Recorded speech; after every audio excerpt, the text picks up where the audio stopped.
Previously on Alan Wake. I came to Bright Falls with my wife, Alice. Thank you for coming here with me. I thought maybe you could write here. I don't want to hear it! God damn it, Alice! Now, she's missing. Alice? Alice? I woke up behind the wheel of a crashed car. I'm missing a week. I was attacked by shadowy men straight from a nightmare. The sheriff took me to the lake Alice and I had stayed at. But the cabin had disappeared.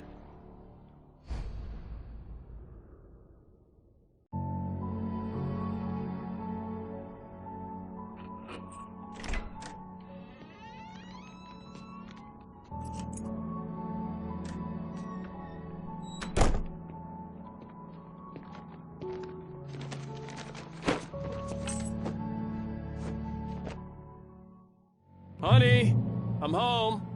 Back here, sweetie. How was it? Worst weather I've ever seen. You should put some coffee on. It'll warm you up.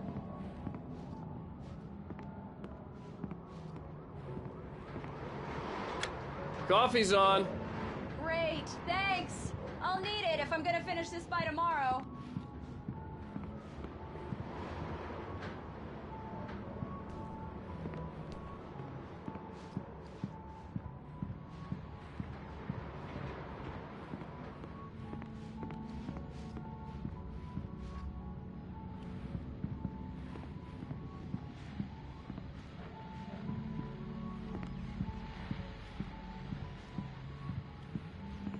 Oh, hey, I just finished those cover mock-ups. They're on your desk. Tell me what you think. No kidding. I didn't think you'd get them done this quickly. On occasion, I can perform all sorts of miracles, my dear. Oh, really? Well, you seemed to think so last night.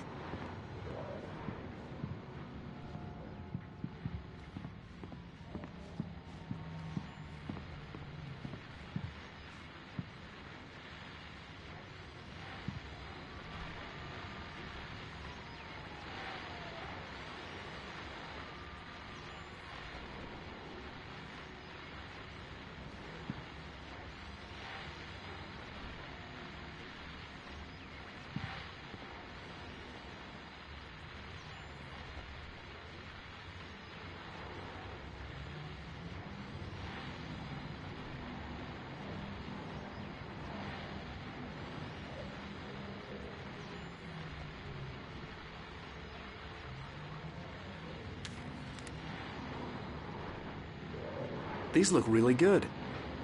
Oh, sure, until Barry gets his hands on them. Which, by the way, will happen over my dead body. The last time was the last time. Oh, and speaking of Barry, he called. Alan? Alan, please check the fuse box. I'm right here. I'm on it, honey. Please hurry. I'm right here, baby. I'm fine. Just get the lights back on. Now, please. Honey, it's a power outage. I've got the flashlight. Okay.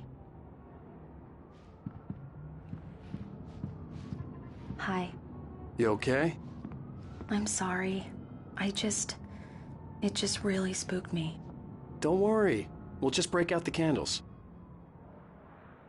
I know it's stupid, but it's just... especially when I'm not prepared for it, you know? It gets to me. I love you. Tell me a story, writer. Okay. I used to have these nightmares when I was a kid. The dark really spooked me, too. When it got really bad, my mom gave me this old light switch. She called it the clicker.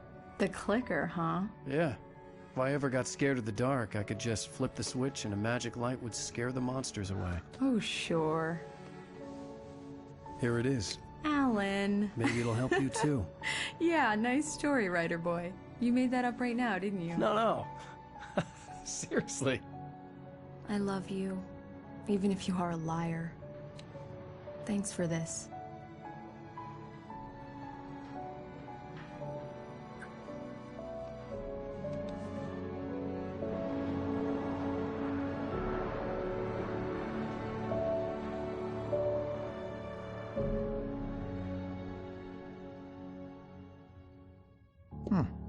How do you feel, Mr. Wake? Any nausea, disorientation, anything like that? Mr. Wake, how are you feeling? I'm okay. My head's fine. I had to lie about my headache and memory loss. He'd send me to a hospital for tests. I couldn't leave without Alice. Very well. I don't think you have a concussion, but you've obviously been through quite a shock. You should take it easy for a couple of days. Thanks. Well then, Mr. Wake, we're done here. If the pain gets any worse or you experience any other symptoms, you should come see me. I'll let you get on with it then. Sarah, Sheriff Breaker, is waiting for you. She's very good at her job. I'm sure she can locate your wife in no time. Doc Nelson was the image of a small-town doctor. Sheriff Breaker had called him to the station to take a look at the cut in my head.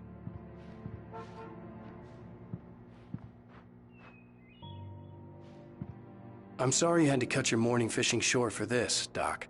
Oh, she's a beauty, ain't she? Not the biggest I ever caught, if you can believe that coming from an old fisherman like me, but she's right up there. Now, she's a largemouth bass, which is what you're after if you prefer a lure. Now, if you want either trout or salmon, on the other hand, then it's fly fishing for you. You a fishing man, Mr. Wake? Oh, doesn't really matter, I suppose. But it can be very relaxing out there. You can't get me off the water this time of year. Closest thing to heaven. I'll take your word for it, Doc. Lights, Miss Weaver. Everything seems to be fine. Mr. Wake, the sheriff is waiting for you in her office down the corridor. That was Cynthia Weaver. I guess you can call her the town eccentric. She used to be the editor of the local newspaper, but she's focused on, other things these days. She'd fit right in where I come from. As you can see, she's a little obsessed with maintaining the light bulbs of the whole town, refuses to step on shadows, things like that. Back in her day, she wrote about all sorts of weird things in the paper. Bright Falls has a colorful history. Of course, what small town hasn't?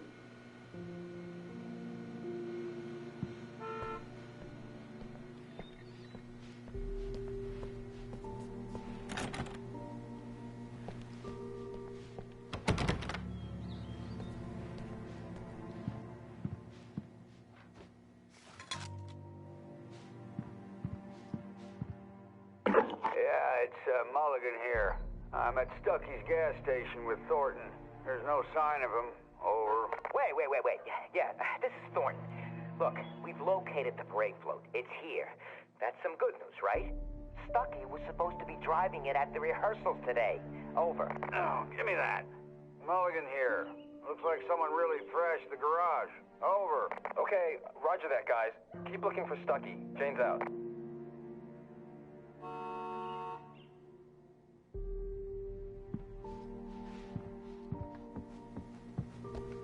The sheriff wants to see you in her office, Mr. Wake.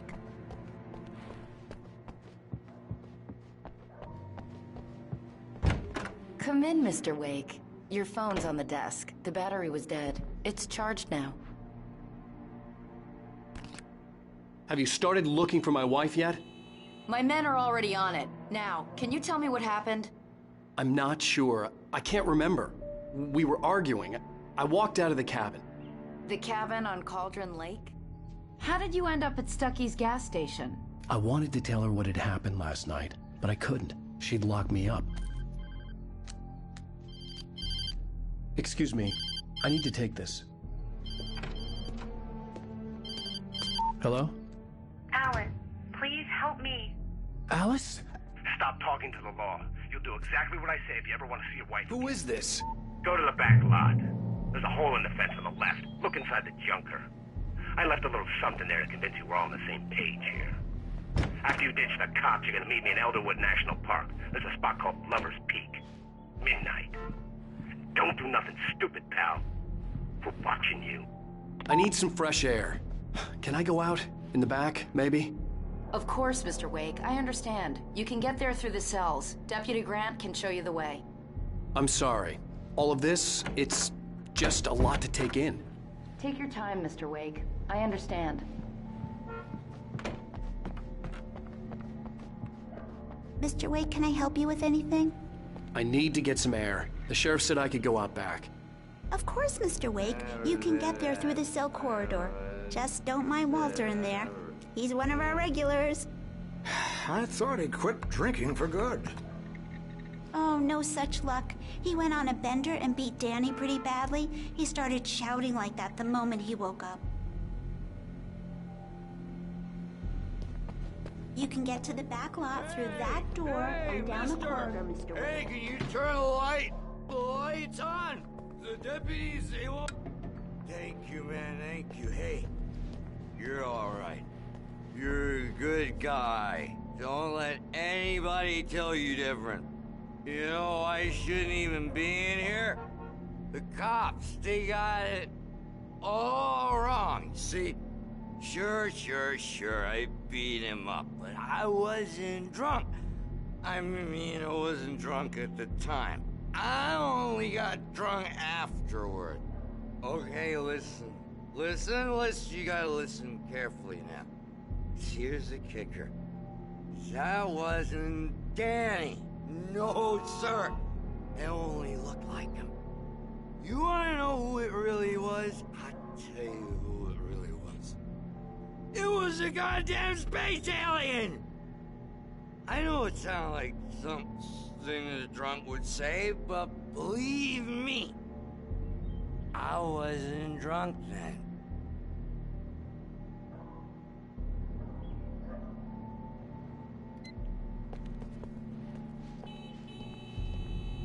I told him, oh yeah, well, I don't hear who he is. In spite of its human mask, to describe the dark presence as intelligent would have implied human qualities on something decidedly inhuman. Nonetheless, it found the one spot in the diner that was dark enough. Some light spilled into the corridor, ravaging it. But it took the pain. Horrible as it was, the writer would soon fix that. He would be coming to the one place where it still had power. The early morning light hurt my eyes and made my head ache. The man on the phone had said, "Go through the fence on the left." The caller had told me to find a hole in the fence behind the police station. There was something for me in an abandoned car.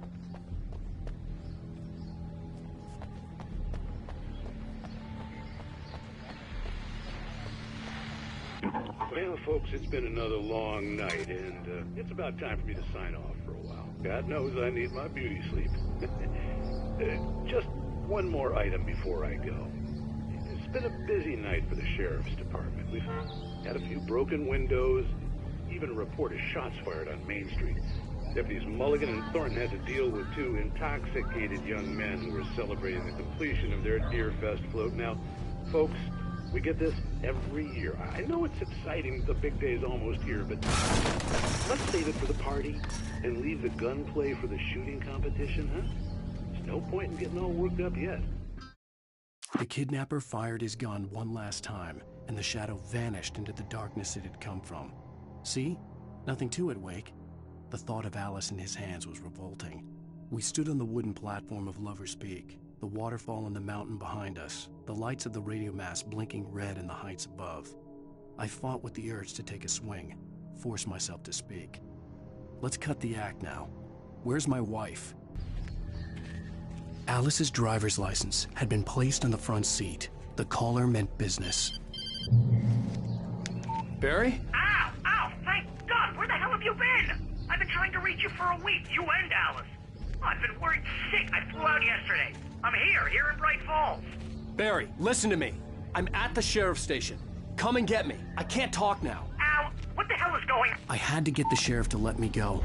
I needed to get to Elderwood National Park to meet Alice's kidnappers. A writer is a light that reveals the world of his story from darkness, shapes it from nothingness. The way a sculptor carves a statue from a block of granite. If I stop, the world I'm making dies. Darkness will reclaim it. It's a long, hard journey into the dark. Alice's life is at stake, but I can't think about that, or I'll lose it. The dread lingers at the edge of perception. I'll push on. Anything is possible here. I'll write the story. I'll save her.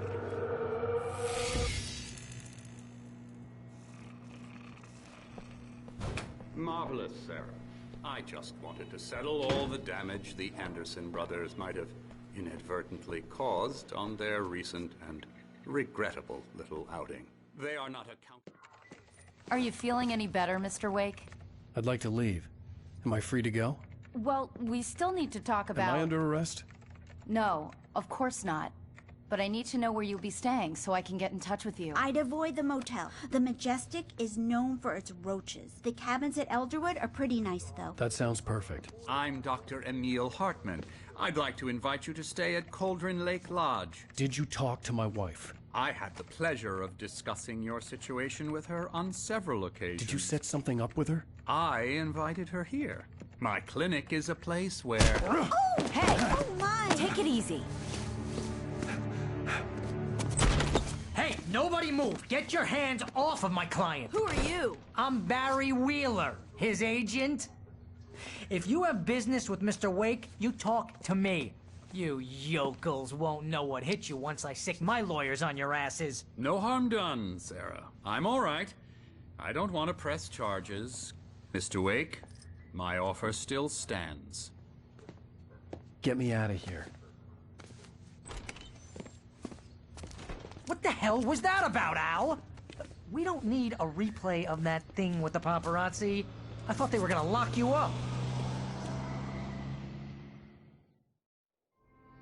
I had to talk to someone. I told Barry everything. He thought I was certifiable, but when he heard about the manuscript, I had him. The fact that I'd written something, even if I couldn't remember it, was enough for him. He smelled money. And he believed that Alice had been kidnapped. Anything beyond that was another story.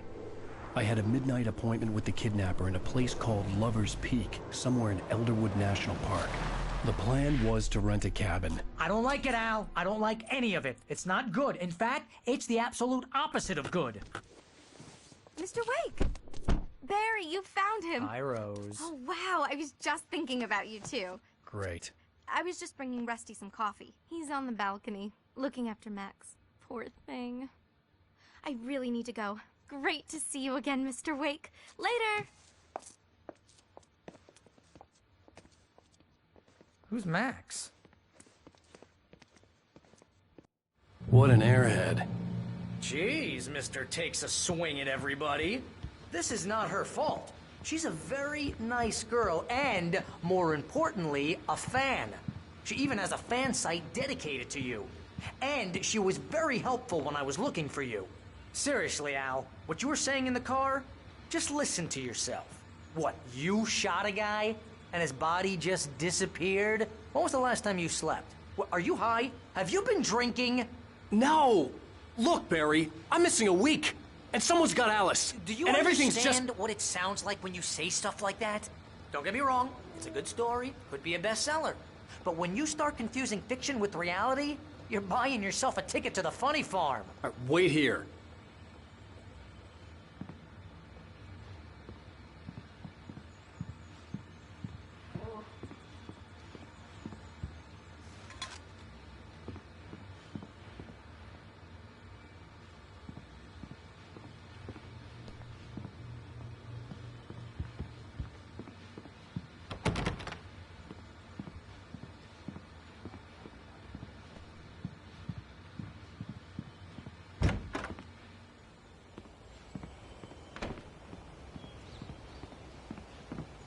Easy there, boy. I'm almost done. Hey, Rusty, right? You rent cabins. Oh, Mr. Wake. I'd shake your hand, but mine are kind of full here. Actually, I'm sorry about this. Would you mind grabbing the registration form from the desk? It's just across from Bucktooth Charlie. Okay, sure. What happened? Crazy poachers. Max here got his foot caught in a trap. They're illegal to use here. Hell, you're not supposed to hunt within the park at all. But that doesn't stop some lowlifes. Seriously, Al, you can't just go and meet a kidnapper. Those situations always end up in disaster. You gotta talk to the cops. She's my wife, and it's my call. Can we talk about this later? No. This whole thing... Listen, you hit your head. I mean, geez, Al, come on. You gotta understand how crazy all this sounds. If you're trying to pull a joke on me, freak me out, it's working. Ha ha, let's have a laugh on Barry. Well, you had me going there real funny, Al. You can quit it now.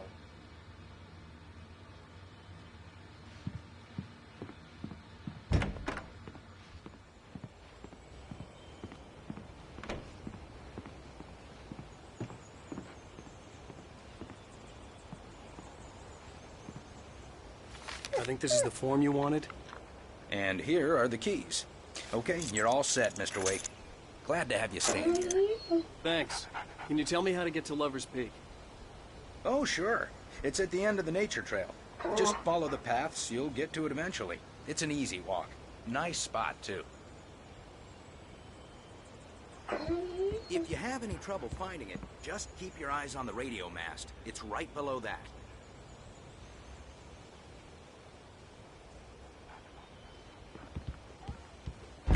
Look, Al, you're asking me to believe that you shot a dude who went poof into thin air, a guy who was bulletproof until you pointed a flashlight at him. You hear that from people who end up spending time in padded rooms, strapped to their beds, wearing white shirts with too long tangled up sleeves, and eating a healthy diet of pills. Al, you make cruel jokes about people who believe that kind of stuff. You're the skeptic. You gave me an hour-long lecture on homeopathy last month. What was it? If there's no proof, it's pure bullshit. Period. Guess the laugh's on me then. Al, come on! I mean, okay. Okay, maybe something weird happened to you, okay? Well, thanks for the heartfelt vote of confidence. All I'm saying is you gotta throw me a bone here, bestseller. What would you think if it was me? There's no way you should be going out at midnight with a gun. No one asked you to come here, Barry. Either work with me on this or go straight back to New York. Your choice. Uh-huh.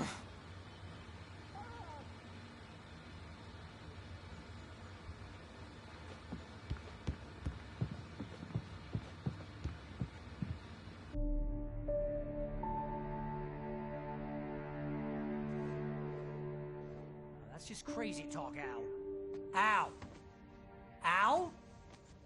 We should go to the sheriff or call the FBI. Damn it, Barry! They'll kill her! This is not a goddamn debate, Barry. I'm going to Lover's Peak. He said to come alone. Okay then. I understand. But you're my best friend, and I'm worried that you're not right in the head. Tell me what to do to help, and I'll do it. You stay here, and if I'm not back by morning, call the cavalry. Achoo! Achoo! Just be careful with the natives, Al. These yokels are dangerous. Everybody hates a tourist, or it'll be Deliverance all over again. Achoo! Bless you.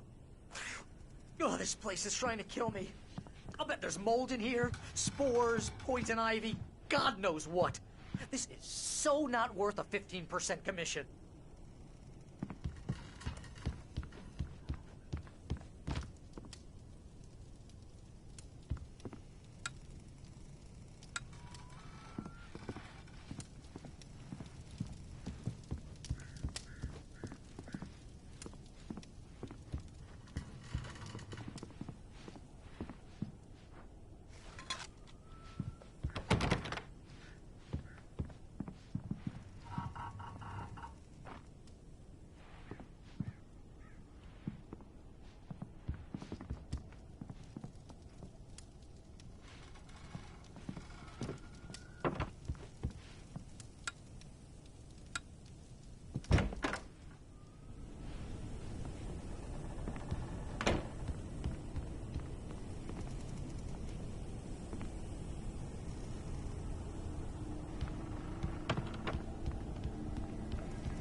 I knew I should have gone to the cops.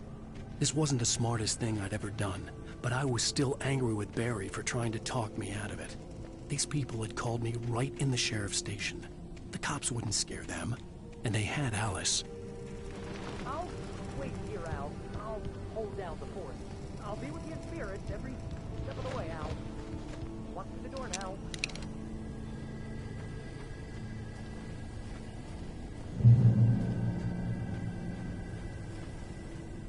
Barry had never gotten along with Alice, but he knew Alan loved her with an almost frightening intensity. And now something had happened to Alice. And here was Al armed with a gun and saying things people got put in padded cells for. It was as if his friend had experienced a massive psychotic episode and was now totally disconnected from reality. It scared the shit out of Barry. Barry had the keys to the car he rented. It wasn't a long walk to the visitor center, and it wouldn't be any use to me in the forest.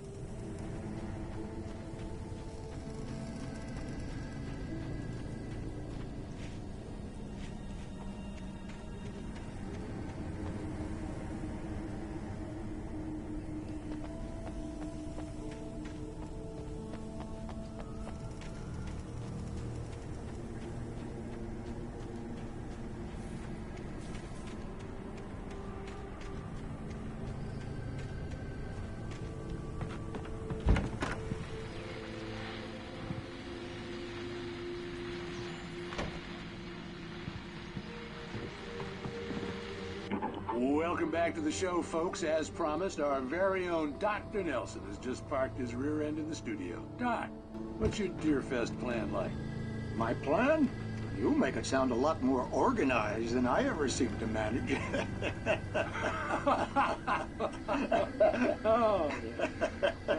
No plan, really. Just taking the action. I'm getting a little too rickety to do much more than that, you know. Oh, tell me about it. No sack race for us older gentlemen, huh? Yes, exactly, Pat. But I'm going to check out the parade, of course. And I'll be one of the pie contest judges, too. Well, that takes a different kind of constitution. Oh, yeah. It's my kind of exercise. Now, Doc, seriously, you're in pretty good shape, though. You're the outdoors type. I know for a fact you're an avid fisherman. That's right. Matter of fact, just caught a heck of a largemouth bass early this morning. But you're not taking part in the fishing contest? No, not this year. See, Pat, I'm just not that competitive anymore. Now I just like to take my time and enjoy the peace of it. It's no fun if I need to worry about what I'm catching, you know? Considering your track record, the participants are probably pretty happy you feel that way. Well, Pat, that's kind of you to say.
Rose knew that Rusty was in love with her, and she liked him too.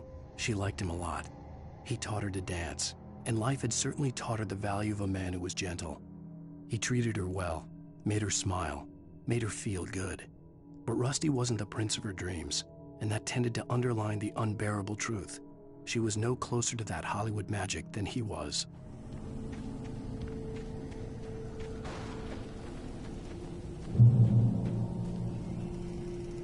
The air in the visitor center was heavy with an awful smell, as if some rotten drowned thing had crawled up from its grave. Rusty kept coughing blood. My eyes were drawn to the twisted shape of his broken leg. The attack had been vicious. Max whined in his cage.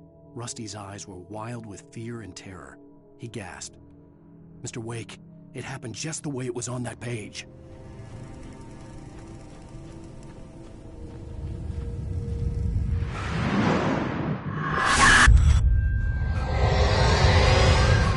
The vision left me weak.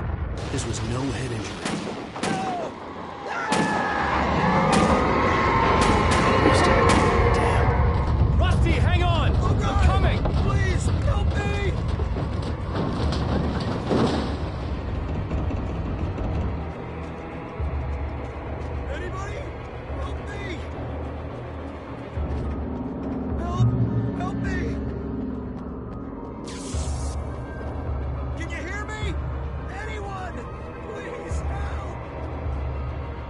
visitor center was sturdy, but the impact turned the front of the building into splinters. Rusty was thrown across the lobby like a rag doll and hit the far wall hard. It didn't hurt until he tried to move and saw his leg bend the wrong way, felt the broken ribs stabbing him on the inside. Rusty howled in pain and fear, suddenly afraid to die alone. Hello? Back here. I'm back here. Mr. Wake? Oh, hell. It happened just the way it was on that page. I found. Came true. It knew. So dark. It'll come back for me. You must...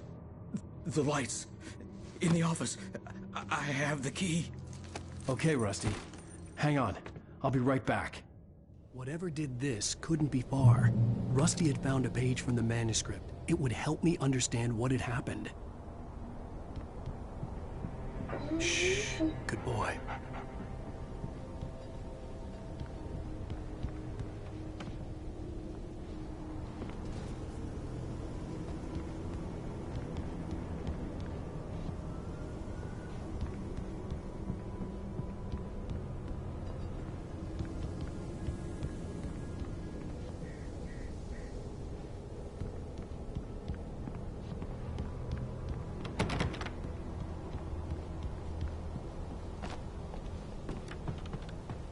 The only way to make sure that Rusty was safe was to get the power running and the lights back on.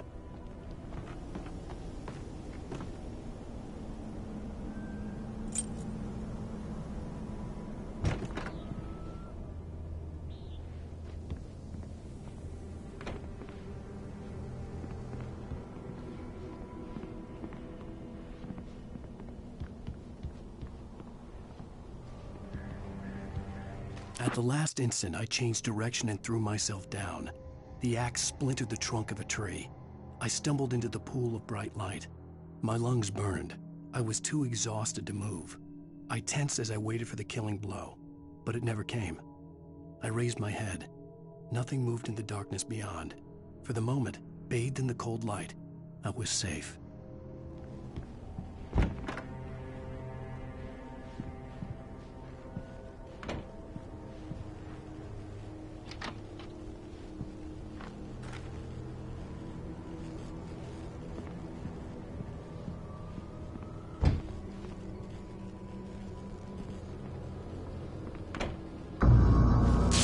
Too late.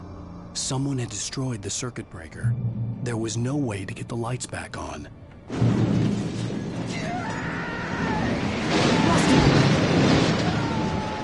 Rusty!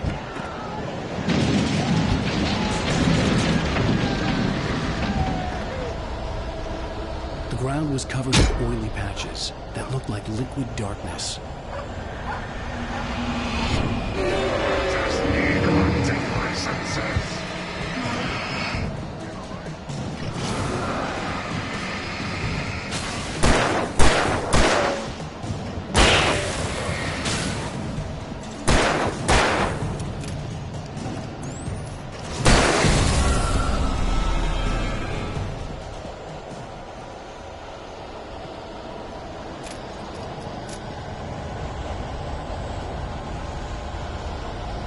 Something had torn a mammoth-sized hole in the wall.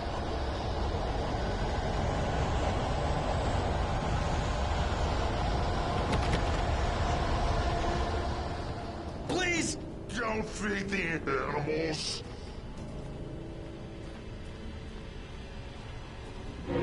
Fishing! For those visitors who purchase a park license, obey! At all times. Rusty? Rusty, no! Never. Don't go closer than 100 yards. Two bears and wolves never approached any other closer than 25 yards.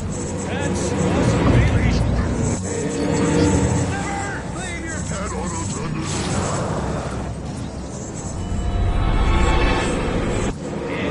It is to remove any natural objects or historical artifacts from the park grounds.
Forget about it, Barry. It's just me going crazy.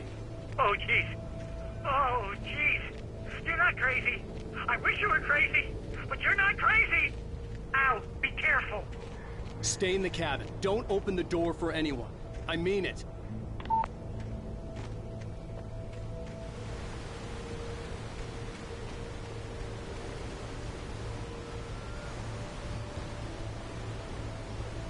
In that last instant of consciousness, Rusty thought about Rose. He was older than she was. Rose was barely out of her teens, but she made him feel young and forget what a train wreck his long-dead marriage had been. He still wore the ring. He'd been waiting for her to tell him to take it off. Now she never would.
Nobody in Bright Falls seemed to know where Al was, but Rose, the waitress at the diner, had seen him.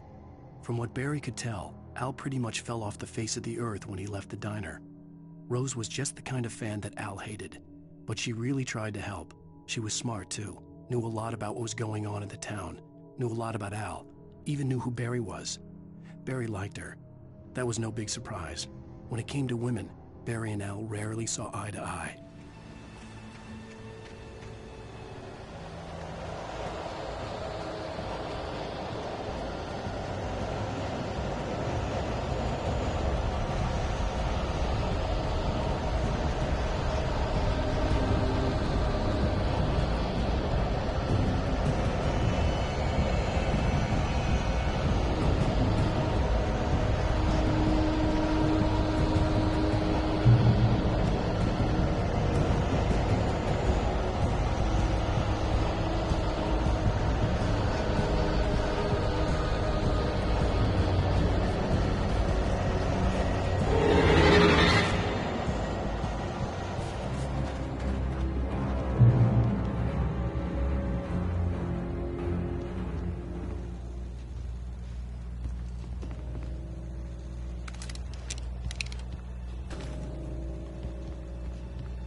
I turned the corner, afraid of what the flashlight's beam might reveal.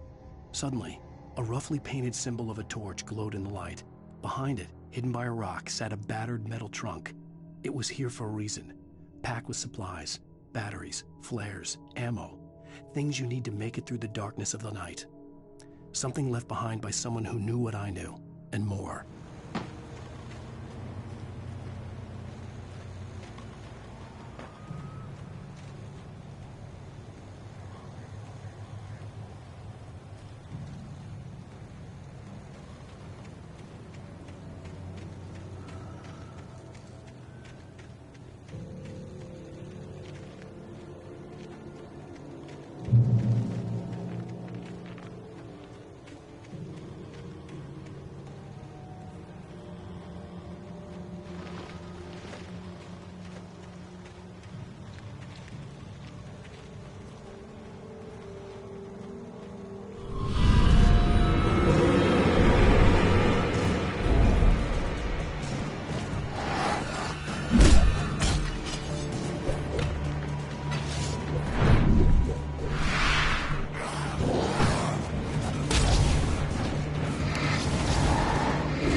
Agent Nightingale didn't want to be in Bright Falls. These little communities revolted him, and he didn't like the trees or the coffee. He now knew that impossible horrors lurked behind the storefronts and smiles. He desperately wanted to turn the car around and just drive until he passed out or ran out of road and booze. But he had a job to do. He had a rider to catch, at any cost.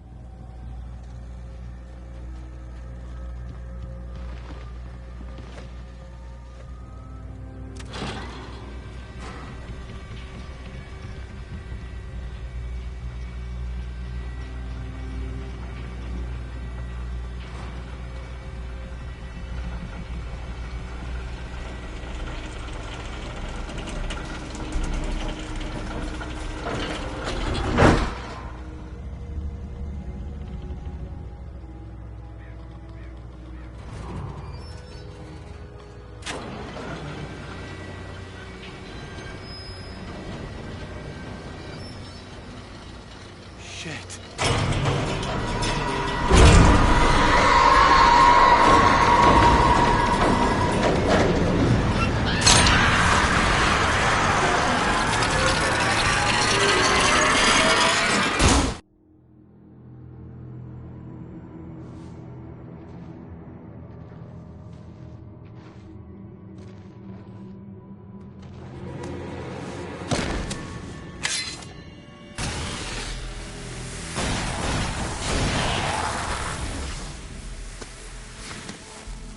Come on, we gotta get moving. More of them coming.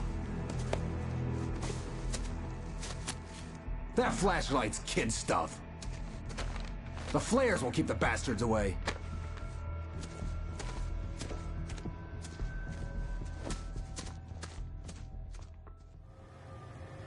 You can see them too? Hell, of course I see them. Come on, we gotta move. Why?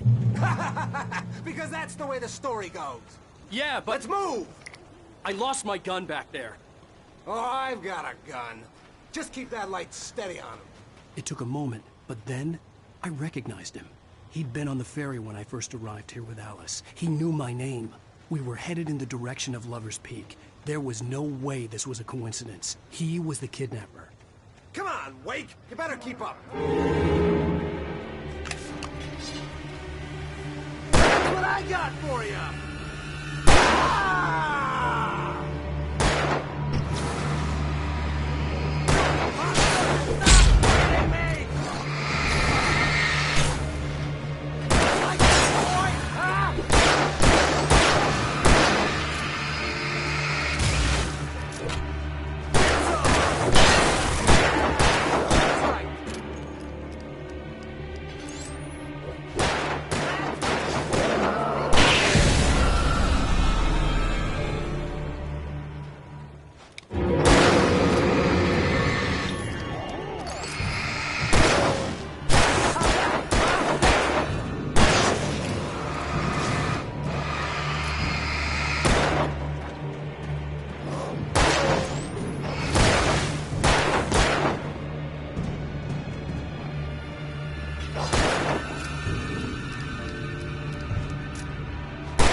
Right up these stairs, Wake.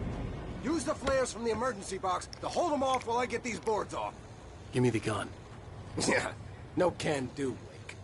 Are you kidding? Give me the gun! No time for back.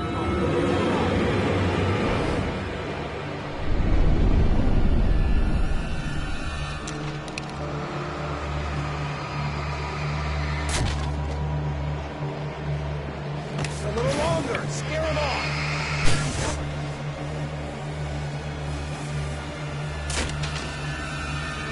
Get some light on those bastards. That'll keep them off us.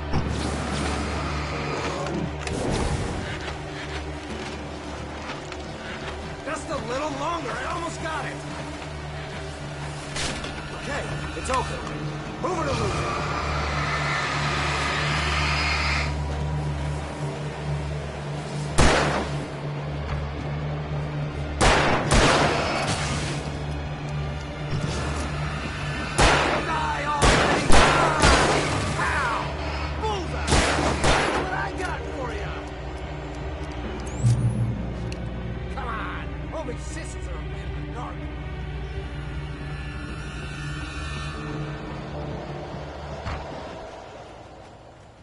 Better get ready.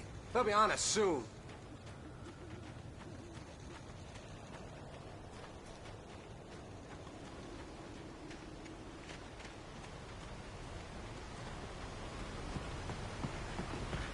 This is it, Wake. The last stand. There's more flares here. Get ready. We fight them as long as they keep coming. Give me the goddamn gun! They're coming! That's not how this goes. Get with the program, Wake.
let's cut the act now. Where's my wife? I knew you were gonna say that. I read it all before. You're a hell of a writer. Congratulations. You're gonna bring about something glorious and terrible once we get you some proper editorial control. What the hell are you talking about? Where's Alice? I want the entire manuscript, or she's gonna suffer bad. You touch her and I'll...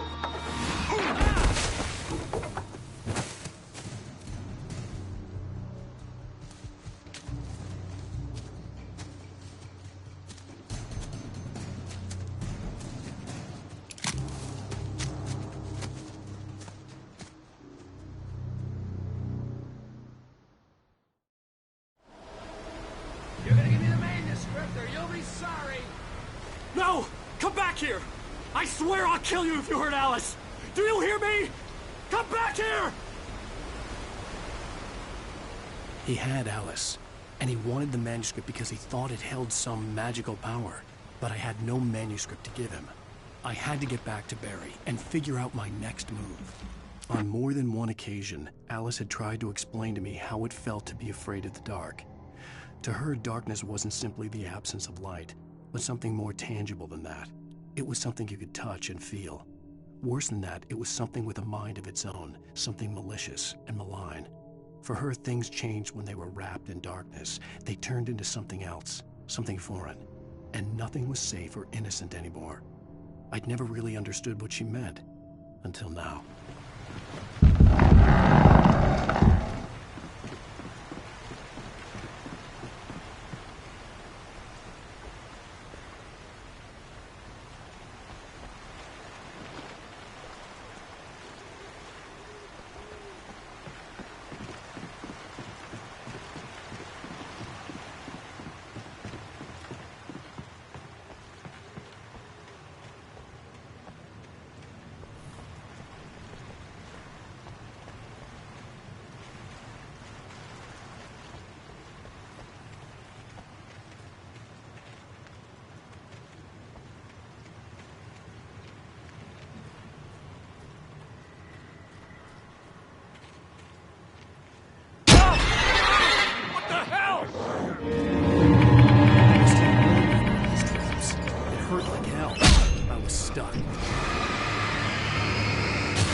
The night had been one desperate situation after another.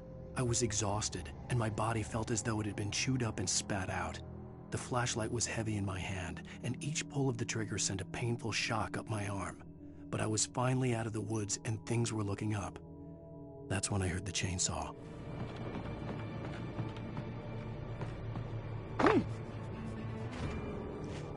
I had heard the plane fall.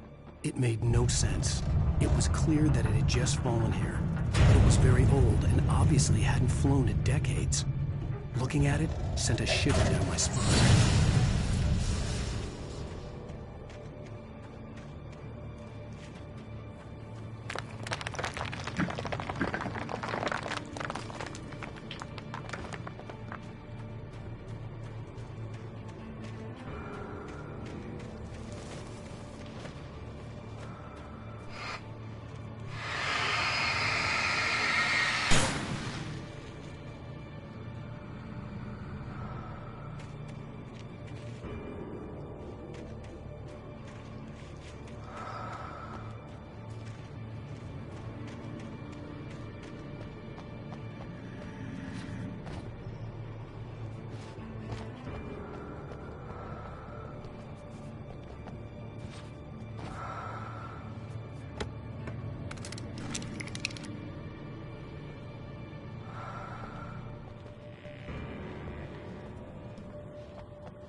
When Barry saw the darkness attack the visitor center, it made him a believer.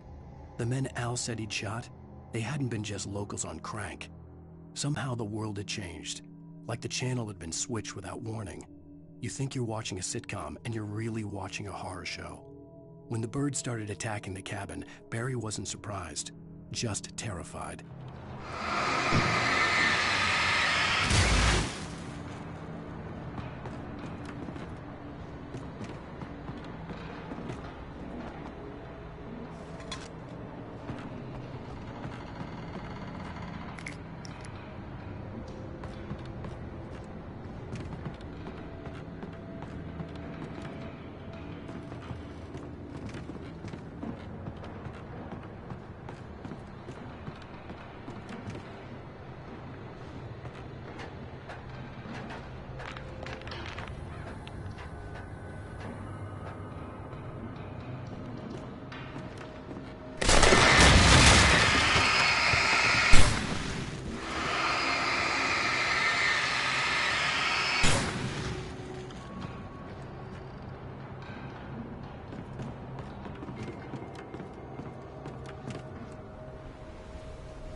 Beware of Widowmakers!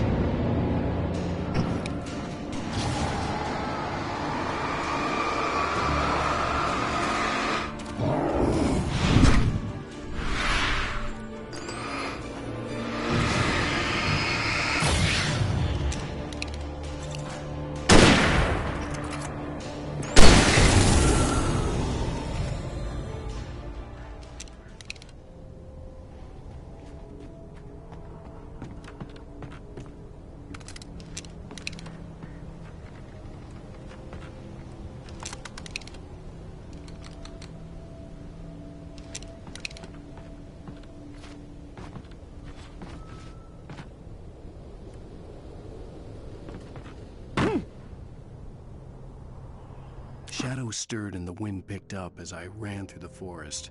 I felt the dark presence turning its gaze toward me. Then the moonlight was blotted out by dark shadows that raced violently across the ground, moving too swiftly to be natural. Darkness gathered between the trees and melted again to reveal the Taken. No natural path had brought them here.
Is a hazardous occupation.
Stay out of sight.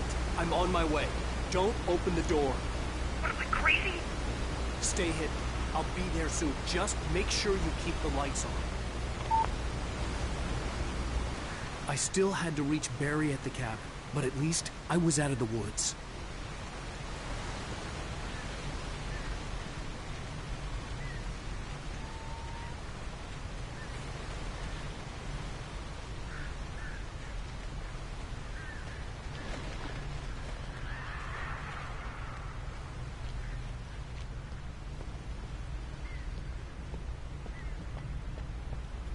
I'd have to get the car from the locked garage.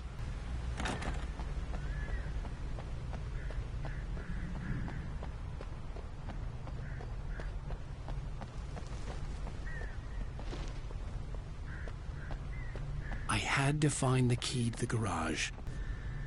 The FBI agent's command froze me in place. I considered surrender. It was all falling apart anyway. I could give in, let someone else deal with it, but it felt all wrong. Call it instinct, his posture, the way he held the gun. He was no friend. Shots ringing in my ears, I leaped for the hole in the fence and stumbled into the darkness beyond.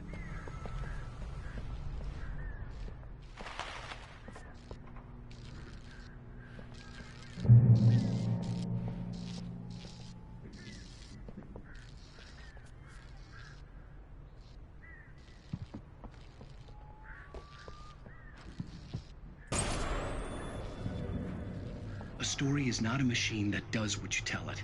A story is a beast with a life of its own.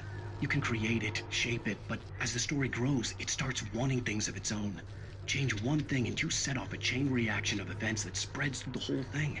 The characters have to be true to themselves. The events need to follow a logic that fits the story. A single flaw and the magic is gone. The story dies. Alice dies.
The flare gun was probably the best weapon I could imagine against the dark things I was facing.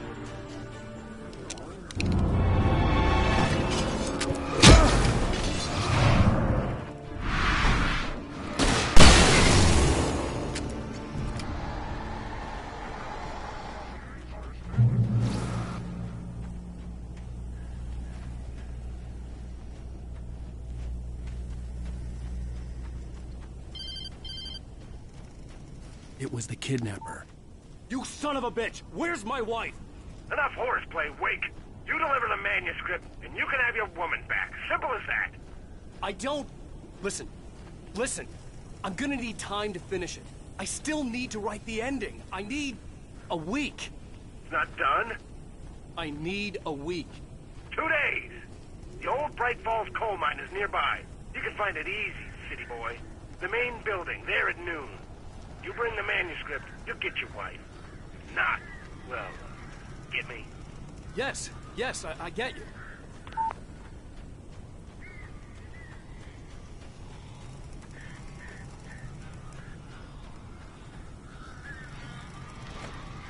Barry had talked about birds over the phone.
Hey, Al. I'm sorry for thinking you were having a psychotic episode, man. I sent Barry to the town to ask around about a man fitting the kidnapper's description. He'd go through the archives of the local paper. Perhaps he could learn something. Anything about the island and the cabin that had disappeared. The man wanted a manuscript. I had to try to write him one to get Alice back.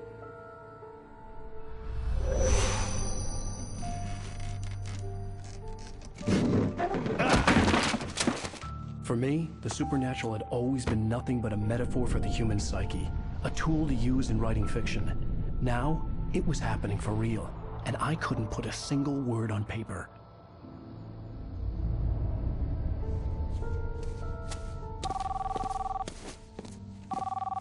Barry Wheeler speaking. This is Rose. Rose? I found Mr. Wake's pages. Oh, you sweet, brilliant girl. Could you and Mr. Wake come get them? I live in the trailer park outside the town. We'll be there in less than an hour. I know. See you soon. Have a great day. Hope you come back soon. Welcome to the Oh Dear Diner. Good girl.